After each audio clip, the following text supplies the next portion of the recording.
झूठ मत बोल सपना, तूने अपने बहन ईर्ष्या की है। झूठ बोला और अब लालच में आकर मुझसे मौत की भीख मांग रही है। तो ठीक है, तेरी इच्छा मैं पूरी करती हूँ। तू चाहती है कि मैं तुझे मार दूँ, तो ठीक है, तेरा इच्छा अभी पूरी कर देती हूँ। मुझे माफ कर दीजिए। है दुर्गा माता, आप सच कह रहे हैं। मैं लालच में अंधी हो गई थी। मुझे मत मारिए दुर्गा माता, अब मैं लालच कभी नहीं करूंगी। ठीक है, मैं तुझे नहीं मारूंगी, पर तेरे लालच का फल आज तुझे मिलकर ही रहेगी। जा, मैं तुझे शर्त देती हूँ। तेरे आलीशान घर एक झोपड़ी में बादल जाए। तेरे घर का पूरा सोना चांदी, हीरा मोती, धन दौलत सब एक पत्थर में बादल जाए। तू मेरे सामने गरीब बनकर आई थी ना? कुदरत तुझे बताएगी असली गरीबी क्या होती है। एक गांव नदी किनारे दो बहनें रहती थी। बड़ी बहन पूजा का पति कुछ समय से बीमार रहता था, इसलिए वह रोज अपने छोटी बहन सपना के घर काम करने जाती थी। सपना की शादी एक आमिर व्यापारी से हुई थी। वह बहुत कंजूस और लालची थी।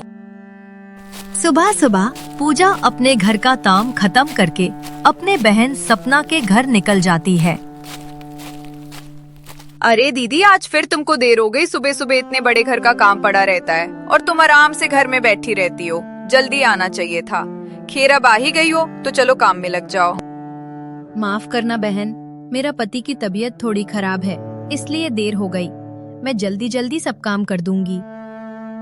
ठीक है, चलो पहले आंगन अच्छे से पोंछ दो, घर चमकना चाहिए।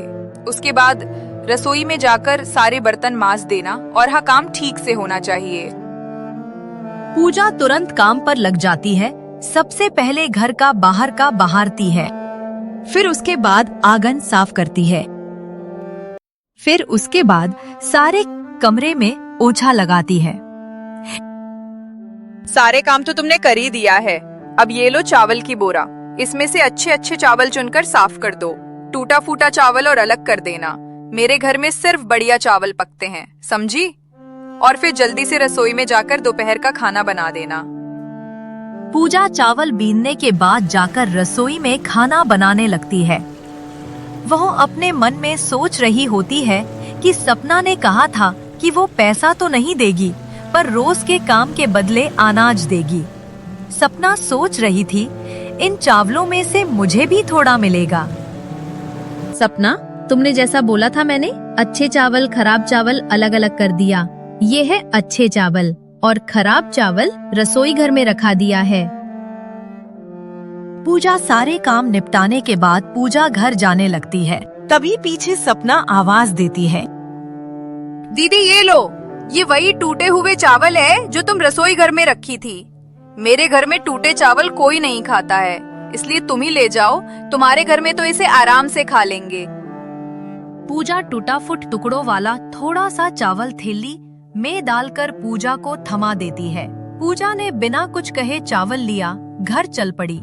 आँखों में आंसू थे, मगर ओठों एक भी शिकायत का शब्द नहीं, क्योंकि उसे पता था कि उसकी गरीबी और मजबूरी ये चावल भी उसके लिए बहुत कीमती है। पूजा घर जाकर वही चावल बनाकर अपने पति और बच्चे को खिला देती। फिर अगली सुबह वही सिलसिला शुरू हुआ। अगली सुबह फिर पूजा दरवाजे पर दस्तक देती है। अरे दीदी, आज तो तुम जल्दी आ गई। अच्छा हुआ। सुनो, आज मुझे बिरयानी खाने का बहुत मन है। तुम जल्दी से झाड़ू पोछा कर लो और फिर रसोई में जाकर बिरयानी बना देना। लेकिन हाँ, बिरयानी अच्छे से बनाना। मेरे पति को मजेदार खाना चाहिए। ठीक है बहन, जैसा तुम कहो। मैं जल्दी से काम निपटा कर बिरयानी बना देती हूँ। पूजा चुपचाप झाड़ू पोछा लगाने लगती है। फिर उसके बाद बिरयानी बनाने बैठ गई। वो आज भी मन ही मन सोच रही है, उसके बेटे मुन्ना को बिरयानी बहुत पसंद है। पूजा मसाले और प्याज अच्छे से भूनकर बड़ी मेहनत से ढेर सारी स्वादिष्ट बिरयानी बनाती है। घर महक उठता है। सपना और उसका पति आराम से बैठकर बिरयानी खा रहे थे। पूजा के आंखों में आस झलक रही थी कि शायद आज उसे सपना थोड़ी सी बिरयानी देगी उसके बेटे के लिए। शाम के वक्त पूजा सारा काम खत्म करके घर जा रही थी। रुको दीदी, आज तुम्हारे लिए भी कुछ है। ये लो, कल रात का बचा हुआ चावल और सब्जी पड़ी थी, तुम ये अपने घर ले जाकर गरम करके खा लेना। पूजा ने बिना कोई शिकायत किए बासी चावली और बासी सब्जी की थैली उठाई और अपने घर की ओर चल पड़ी। पूजा रोज सपना के घर जाती और लौटते वक्त सपना कुछ न कुछ बासी या खराब खाना उसे देकर भेजती। तभी एक दिन की बात है। सुनो दीदी, कल तुम जरा सुबह सुबह थोड़ा जल्दी आ जाना। मेरे पति को व्यापार में बहुत बड़ा लाभ हुआ है, इसलिए कल हमारे घर पूजा का बड़ा आयोजन होगा। बहुत सारे मेहमान आएंगे, ढेर सारी मिठाइयाँ और पकवान बनने हैं। समझी ना? मुझे तुम्हारी पूरी मदद चाहिए। ठीक है, जैसा तुम कहो। मैं कल सुबह जल्दी आ जाऊंगी। जो भी काम होगा पूरी मेहनत से करूंगी। अगली सुबह पूजा जल्दी उठकर अपना घर का सारा काम जल्दी खत्म करके जा रही थी। अचानक उसका बेटा घर के बाहर आ गया। माँ, आज तुम इतनी सुबह सुबह कहाँ जा रही हो मौसी के घर? तो तुम 8 बजे जाती हो। न्यूज़ तो इतनी जल्दी कहाँ जा रही हो और घर के काम भी जल्दी खत्म कर दिए। क्या बात है माँ? बेटा, आज तेरी मौसी के घर बहुत बड़ा आयोजन हो रहा है। तेरे मौसा को व्यापार में बहुत बड़ा लाभ हुआ है, इसलिए वहाँ पूजा रखी गई है। बहुत सारे मेहमान आएंगे और ढेर सारी मिठाइयाँ पकवान बनेंगे, इसीलिए मुझे आज जल्दी जाना पड़ रहा है। माँ, बहुत सारे लोग आ रहे हैं, तो मौसी मुझे भी बुलाया होगा ना? तुम मुझे लेकर क्यों नहीं जा रही हो? अरे बेटा, तेरे पिताजी की तबीयत ठीक नहीं है। अगर तुम मेरे साथ चल जाएगा तो वो घर पर अकेले हो जाएंगे, इसलिए। ठीक है माँ, आज मौसी के घर मिठाइयाँ बन रही होगी, वो हमारे लिए भी देगी ना, तो तुम लेकर आना। माँ, मैं इंतजार करूँगा, तुम जल्दी आना। ठीक है बेटा, बस तुम अच्छे से रहना।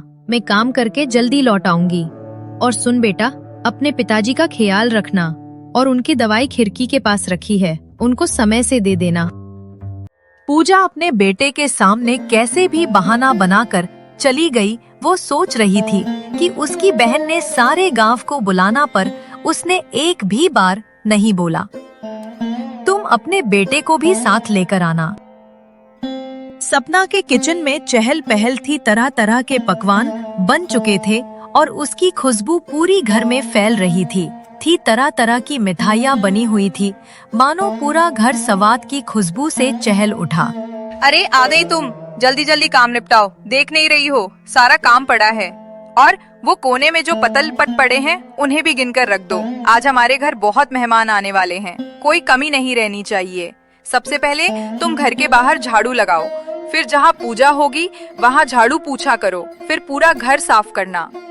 ठीक है बहन, मैं सब कर दूंगी, तुम चिंता मत करो। तुम्हें आज शिकायत का कोई मौका नहीं मिलेगा। पूजा जल्दी जल्दी सारा काम करने लगी।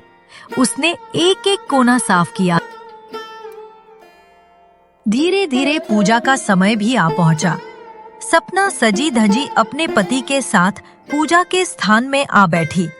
उसके चेहरे पर शांत थी, सिर पर गहनों की चमक थी। गांव के सबसे बड़े पुजारी को बुलाया गया था। विधि विधान के साथ पूजा हो रही थी। सारे मेहमान वही हाथ जोड़कर बैठे थे। कुछ देर बाद पूजा समाप्त हुई।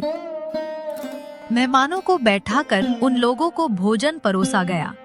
सारे मेहमान सपना के आंगन में बैठकर भोजन का आनंद ले रहे थे। खीर की खुशबू और पकवानों का रौनक चारों ओर छा गई। हर कोई स्वादिष्ट खीर वक्त मजा ले रहा था। सबको खाना बहुत पसंद आया। फिर धीरे धीरे मेहमान खाना खाकर अपने घर चले गए। घर में अब सुना सुना हो गया था। लेकिन अभी भी बहुत सारे मिठाइयाँ और पकवान बच गए थे। अरे दीदी, आज तो भगवान की कृपा से बहुत बड़ा आयोजन हो गया। इतना सब पकवान बना, इतने मेहमान आए, पर अभी भी बहुत सारी मिठाइयाँ और खीर बच गए हैं। तुम ऐसा करो, वो सारी मिठाइयाँ को उठाकर रसोई में अच्छे से रख दो, और जो मिठाई के बर्तन में नीचे मिठाई के चूरे और चीनी की परत है, उसको निकलकर अलग कर देना। पूजा सिर झुकाकर बिना थके, बिना कुछ कहे सारी मिठाइयाँ और बचे हुए वस्तु सारा एक जगह रखना। सपना अपने कमरे में एक पोटली लिए खड़ी थी। फिर वो पूजा को बुलाई। लो दीदी, ये तुम्हारे लिए है। बड़े बड़े बर्तनों में मिठाई के जो टूटे फूटे टुकड़े पड़े थे और जो चीनी के चिपके टुकड़े किनारे लगे थे, ये सब तू ले जा। तेरे घर अपने बेटे और पाती को खिला देना, क्योंकि मेरे घर तो ये सब कोई खाता नहीं है। पूजा चुपचाप मिठाई के टुकड़े लेकर घर की ओर निकल गई। उसके एक शब्द भी नहीं कहा। आज वो जान गई थी कि उसकी बहन के अंदर इंसानियत नाम की कोई चीज ही नहीं है। रोते रोते ठोकरे खाती पूजा जब जंगल के रास्ते गुजर रही थी, तभी उसकी नजर उस पुराने मंदिर पर पड़ी। गांव का की मान्यता थी, उस मंदिर जी रक्षा सवे माँ दुर्गा करती है, और कहते हैं जिसने भी माँ दुर्गा से सच्चे मन से कुछ मांगा, उसे कभी खाली हाथ नहीं लौटना पड़ा।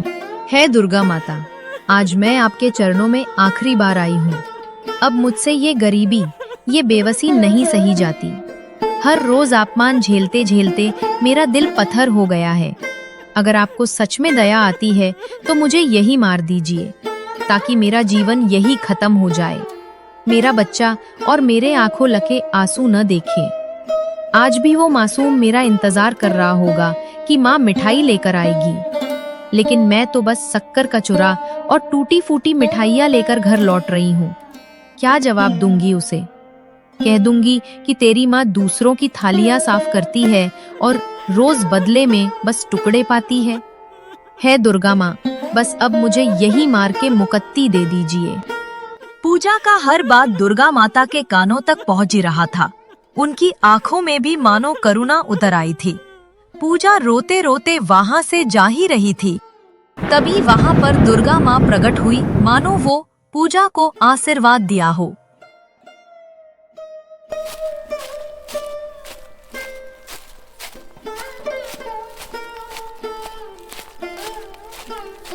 पूजा जैसे ही अपने घर के बाहर पहुंचती है, उसका बेटा दरवाजे पर बैठा इंतजार कर रहा था।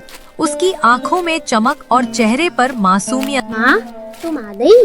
देखो ना, कब से तुम्हारा इंतजार कर रहा था। क्या तुम मेरे लिए मिठाई लेकर आई हो माँ? जल्दी से पोटली खोलो ना, मुझे आज मिठाई और पकवान खाने हैं। पूजा कांपती हाथों से पोटली खोलती है और तभी चमत्कार होता है। उस पोटली में ढेर सारी मिठाइयाँ, लड्डू, जलेबी और बहुत सारे पकवान नजर आते हैं। उसका बेटा खुशी से नाचने लगता है और उसका बेटा मिठाई लेकर खाने लगता है। हे भगवान, ये कैसे संभव हुआ? मैं तो सिर्फ चूरा और शक्कर लेकर आई थी। ये मिठाइयाँ या पकवान, ये सब कहाँ से आ गए? वो समय किसी चमत्कार से कम ना था। पूजा ये समझ ही नहीं पा रही थी कि ये कैसे हुआ। पूजा धीरे धीरे घर के अंदर जाती है और वहाँ दृश्य देखकर उसकी आंखें फटी की फटी रह जाती है। उसका घर सोने से भरा हुआ था। इतना ही नहीं, उसका बीमार पति जो महीने से बिस्तर पर पड़ा था, अचानक खड़ा हो जाता है। उसके चेहरे पर ऊर्जा और शरीर में नई ऊर्जा थी। हे भगवान, ये कैसा प्रकाश है? सारा घर सोने से कैसे भर गया? और आप ठीक हो गए? आप अपने पैरों पर खड़े हैं? ये कैसा चमत्कार है? देखो कमला, ये क्या हो गया? मैं तो बिस्तर से उठ भी नहीं पाता था और आज मुझे बिल्कुल अच्छा लग रहा है। और इतना सोना हमारे घर में कहाँ से आ गया? उसका पति उससे सवाल पर सवाल पूछता है। फिर पूजा अपने बेटे को सारे बातें बताती है। आज जी, ये तो माँ दुर्गा की कृपा है। मैं तो सपना के घर से सिर्फ शक्कर और चुरा लेकर निकली थी। रास्ते में मंदिर में रुक गई और दुर्गा माता से अपनी सारी दुख कह दी। मैंने प्रार्थना की थी कि मुझे जीवन का बोझ और अब ना उठाना पड़े, इसलिए आज मुझे यही मार दो। पर देवी माँ ने मुझे मार नहीं, उन्होंने मेरी पुकार सुन ली और देखो, उनकी कृपा से हम आज हमारा जीवन ही बदल गया। उस दिन सब कुछ बदल गया। गरीब और लाचार परिवार जिसने केवल आंसू भूख जाने थे, आज उनका जीवन खुशियों से भर गया था।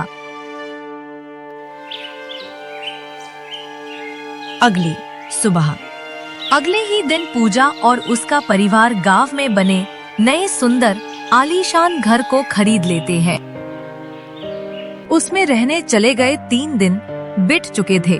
पूजा अब अपने नए सुंदर और विशाल घर में सुख और चैन से रह रही थी। उसकी चेहरे पर अब चिंता नहीं, बल्कि संतोष और खुशियों का चमक थी।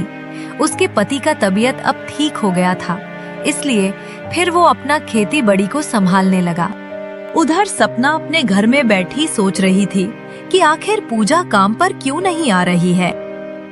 अरे 3 दिन हो गए पर पूजा अभी तक काम पर क्यों नहीं आई? न सफाई करने, न बर्तन धोने और न ही रसोई में हाथ बटाने। कहीं बीमार तो नहीं पड़ गई या फिर कुछ और बात है? फिर सपना अपने नौकर से जाकर बोला, सुनो, तुम अभी इसी वक्त जाकर देखो कि मेरी बड़ी बहन पूजा कहाँ है। वो काम पर नहीं आ रही, जाकर पता लगाओ को वो क्या कर रही है। सपना का नौकर जी हुजूरों करते हुए पूजा के घर पहुंचता है तो वह देखता है तो उसकी आंखें फटे की फटे रह गई। उसने देखा कि वो नया घर खरीद लिया है, उसका पति ठीक हो गया। नौकर भागा भागा सपना के पास पहुंचा और हाफते हाफते अपने मालकिन से बोलता है, मालकिन मालकिन, ये तो चमत्कार हो गया।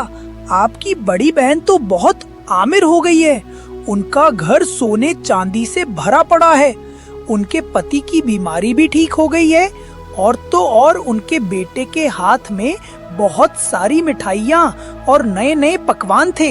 लगता है जैसे उनकी किस्मत रातों रात बदल गई हो। क्या ये कैसे हो गया? जब मैंने उसे भेजा था तो सिर्फ बचे खुचे मिठाई के टुकड़े और बर्तन में चिपकी शक्कर ही दी थी सिर्फ। तो ये सब मिठाई और दौलत कहाँ से आ गया? वो नौकरनी ऐसे अचानक इतनी अमीर कैसे हो गई? ये रहस्य तो मुझे जानना ही होगा। उस शाम जब सपना का पति गांव से लौटकर घर आता है तो उसने उसे सारी बातें बताई। आज जी सुनते हो, आपको पता है मेरी बड़ी बहन पूजा अचानक बड़ी अमीर हो गई है। उसका टूटा फूट घर आम महल बन गया है। उसके पति की बीमारी भी ठीक हो गई है। मुझे तो समझ ही नहीं आ रहा कि आखिर रातों रात ऐसा क्या चमत्कार हुआ, कैसे? अरे वाह, ये तो बहुत अच्छी बात है। तुम्हारी बहन ने बहुत कास्ट और तकलीफें। सही है, तुम जाकर उसी से पूछ लो आखिर ये सब कैसे हुआ। सपना ने ठान लिया कि अब वो इस रहस्य से पर्दा उठाकर ही दम लेगी। वह उसी समय पूजा की घर की और निकल पड़ती है। वहाँ पहुंचकर जब उसने महल जैसा घर देखा तो चौंक गई। उसके मन में जलन और हेरनी दोनों साथ साथ उमड़ पड़े। फिर वह घर कर अंदर गई। अरे बहन, तू काम पर नहीं आ रही थी इसलिए मुझे तेरी चिंता हो गई थी, इसलिए मैं तुझसे मिलने आ गई। पर ये सब कैसे हुआ? तू इतनी आमिर कैसे बन गई? जरा मुझे भी बता, आखिर क्या हुआ ऐसा कि तू रातों रात आमिर बन गई?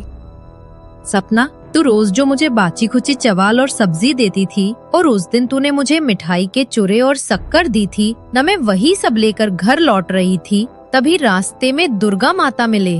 मैंने उन्हें सारी दुख तकलीफ बता दी और दुर्गा माता की कृपा से ये सब बदल गया। सपना को पूजा का नया घर देखकर और इतना कुछ देखकर जलन होने लगी। उसकी लालच और बढ़ गई थी। अगले दिन सपना ने ठान लिया कि अपने बहन से अमीर बनना है। उसके भीतर का लालच उठ गया, उसे चैन से बैठने नहीं दे रहा था। सुनो जी, मुझे सब पता चल गया है। दीदी इतनी अमीर कैसी बनी?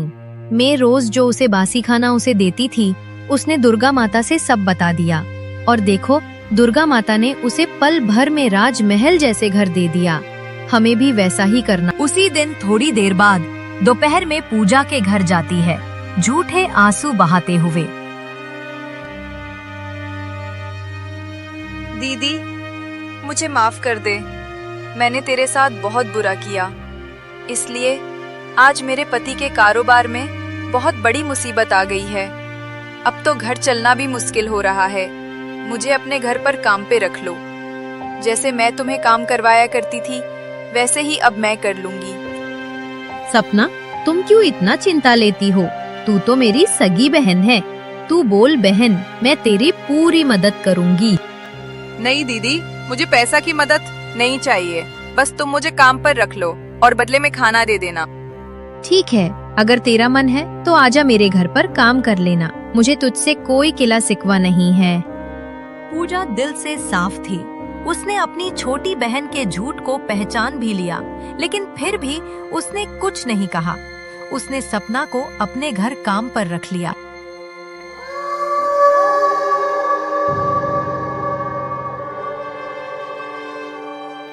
अगले सुबह सपना पूजा के घर पहुंच गई। मन में बस एक ही इच्छा थी, किसी तरह वही चमत्कार दोहराया जाए और वो पूजा से भी ज्यादा अमीर बन जाए। अरे सपना, तू आ गई। आज घर में बहुत काम है, तू सफाई कर ले, मैं रसोई देख लेती हूँ। हाँ हाँ दीदी, मैं सब कर लूंगी। तेरा पूरा घर साफ कर दूंगी।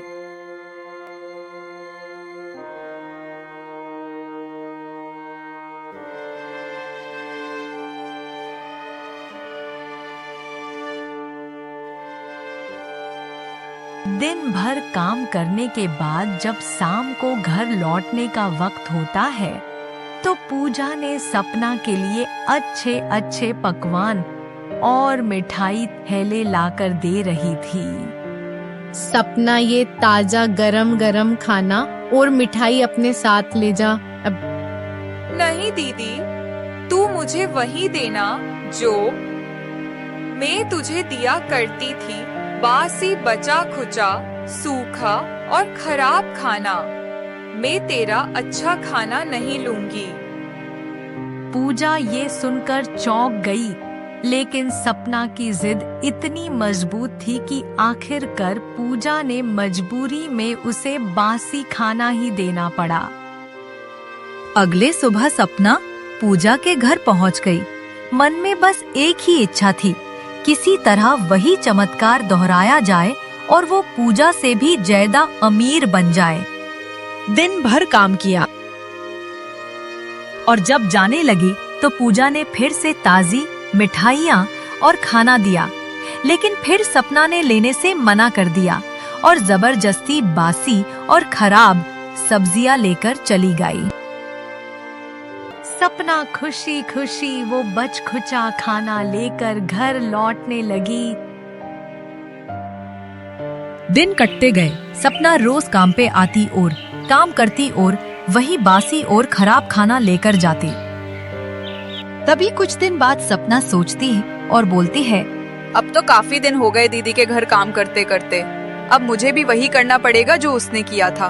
मैं आज ही मंदिर जाऊंगी और वहाँ जाकर दुर्गा माता से वही बोलूंगी जो दीदी ने कहा था। तब जाकर मैं उससे भी ज्यादा अमीर हो जाऊंगी। बस यही सोचते सोचते सपना के कदम तेज हो गए। उसका दिल लालच से भर गया। उसे अब न पति बात समझ आ रही थी, न अब घर की चिंता थी। उसके मन में तो अब एक ही चाहत थी, दौलत, रुपया और पैसा। और इसी चाहत से वो मंदिर गई। वहाँ पहुंचकर वह दुर्गा माता के सामने रोने लगी।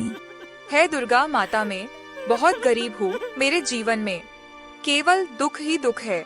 मैं रोज अपनी बद्धी बहन के घर काम करने जाती हूँ, पर वो मुझे भी ताजा खाना नहीं देती है, हमेशा बासी ही थमा देती है। आज भी उसने मुझे वही बासी खाना दिया है। दुर्गा माता, मैं अब बहुत दुखी हो चुकी हूँ। आप मुझे यहीं पर मार दीजिए ताकि मैं इस दुखी जीवन से छुटकारा पा सकूं। अचानक मंदिर में भीतर घुसती हुई एक भारी आवाज सुनाई देती है। अरे मूर्ख औरत, तू लालच में अंधी हो चुकी है। तेरे दिल में अपनी ही बड़ी बहन के लिए जलन भरी हुई है। मुझे सब पता है। तुझे रोज तेरी बहन ताजा और अच्छा खाना ही देती थी, लेकिन तूने जानबूझकर उससे रोज बासी खाना लेती थी। मुझे सब पता है। नहीं दुर्गा माता, ऐसा नहीं है, मैं सच बोल रही हूँ। झूठ मत बोल सपना, तूने अपने बहन ईर्षा की है। झूठ बोला और अब लालच में आकर मुझसे मौत की भीख मांग रही है। तो ठीक है, तेरी इच्छा मैं पूरी करती हूँ। तू चाहती है कि मैं तुझे मार दूं, तो ठीक है, तेरा इच्छा अभी पूरी कर देती हूँ। मुझे माफ कर दीजिए। है दुर्गा माता, आप सच कह रहे हैं, मैं लालच में अंधी हो गई थी। मुझे मत मारिए दुर्गा माता, अब मैं लालच कभी नहीं करूंगी। ठीक है, मैं तुझे नहीं मारूंगी, पर तेरे लालच का फल आज तुझे मिलकर ही रहेगी। जा, मैं तुझे शर्त देती हूँ, तेरे आलीशान घर एक झोपड़ी में बदल जाए। तेरे घर का पूरा सोना चांदी, हीरा मोती, धन दौलत सब एक पत्थर में बदल जाए। तू मेरे सामने गरीब बनकर आई थी ना, कुदरत तुझे बताएगी असली गरीबी क्या होती है। सपना रोते हुए अपने घर की ओर जाती है। उसके मन में हजारों ख्याल आ रहे थे। वो जैसे ही अपने घर गई, उसने देखा कि उसके घर के सारे हीरे जेवरात एक पत्थर में बदल गए। सपना, ये सब कैसे हुआ? हमारा घर इस झोपड़ी में कैसे बादल गया, मुझे कुछ समझ नहीं आ रहा है। बताओ, क्या किया है तुमने? पूजा रोते रोते अपने पति को सारी बात बताई। मैंने तुमसे कहा था ना सपना, जैदा लालच मत करो। आज तुम्हारी लालची सोच के कारण मेरी जीवन भर की मेहनत मिट्टी में मिल गई। तुम्हें पता भी है मैंने कितनी मेहनत की है अपनी लाइफ में। पता नहीं क्या पाप किया था मैं, जो तुम जैसी लालची औरत से शादी हो गई। सपना के लालच के वजह से उसका धन दौलत और पति का प्यार छिन गया। इस तरह लालच और जलन अंधी हुई। सपना ने अपने ही हाथों अपनी लाइफ बर्बाद कर ली।